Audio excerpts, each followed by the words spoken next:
தான் சொல்லியிருக்கிறார், வருத்தப்பட்டு பாரம் சுமக்கிறவர்களே நீங்கள் எல்லாரும் என்னிடத்தில் வாருங்கள், நான் உங்களுக்கு இளைப்பாறுதல் தருவேன். சார், இன்விடேஷனை கொடுத்ததே சாமி.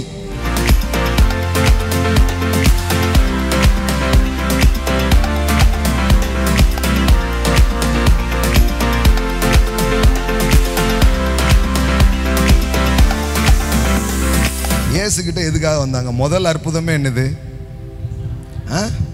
எல்லாம் குடிச்சிட்டு இருந்தாங்க, காலியாக போயிடுச்சு அப்படின்றாங்க. நீங்களாம் இன்னைக்கு மட்டும் அந்த மாதிரி இருந்துன்னு வைங்களேன், நம்ம ஆட்கள்லாம் வேற மாதிரி ஆயிருப்பாங்க. ஏன்னா இதுக்கெல்லாமா இயேசு அப்படின்ட்டு இருப்பாங்க. நான் கேட்குற அப்புறம் வேற எதுக்கு இயேசு? ஆமென். என்னுடைய சாதாரண தேவையை கூட அவர் ரொம்ப முக்கியமாக பார்க்குறாருங்க. ஸோ வாழ்க்கையின் தேவைகள், வாழ்க்கையின் கடினமான காரியங்களுக்காக ஆண்டவர்கிட்ட வர்றதை குறித்த ஒரு குற்ற உணர்வு, ஒரு ஐயப்பாட்டை நிறைய நேரத்தில் உருவாக்கிடுறாங்க. சொல்ல ஒரு நாளும் உருவாகக்கூடாது. அவர் தான் சொல்லியிருக்கிறார், வருத்தப்பட்டு பாரம் சுமக்கிறவர்களே நீங்கள் எல்லாரும் என்னிடத்தில் வாருங்கள், நான் உங்களுக்கு இளைப்பாறுதல் தருவேன். சார், இன்விடேஷனை கொடுத்ததே சாமி. கடவுள் தான் அழைக்கிறாருங்க. கடவுள் வந்து என்கிட்ட வான்னு என்னை கூப்பிடும்போது நீங்க யாரு இடையில?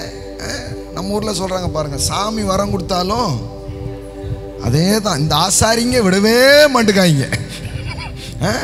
சாமி வந்து ரெடியா இருக்குது, வாப்பான்றார். இவங்க இடையில பூந்து நீ இதுக்காக எப்படி வரலாம் அப்படின்றாங்க.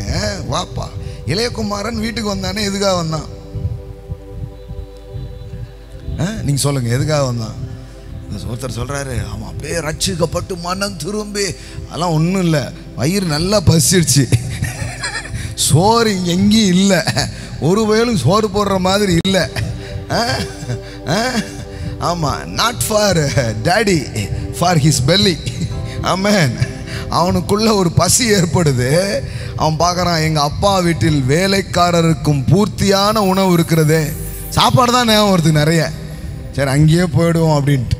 அப்புறம் அப்பா பண்ணுற ஒவ்வொன்றையும் பார்க்கும்போது, ஐயோ நம்ம தான் ரொம்ப தப்பாக போயிட்டோம், இங்கே எல்லாமே இருக்குது அப்படின்னு அதுக்கப்புறம் தான் ஒரு பெரிய இது நடக்குது பாரு.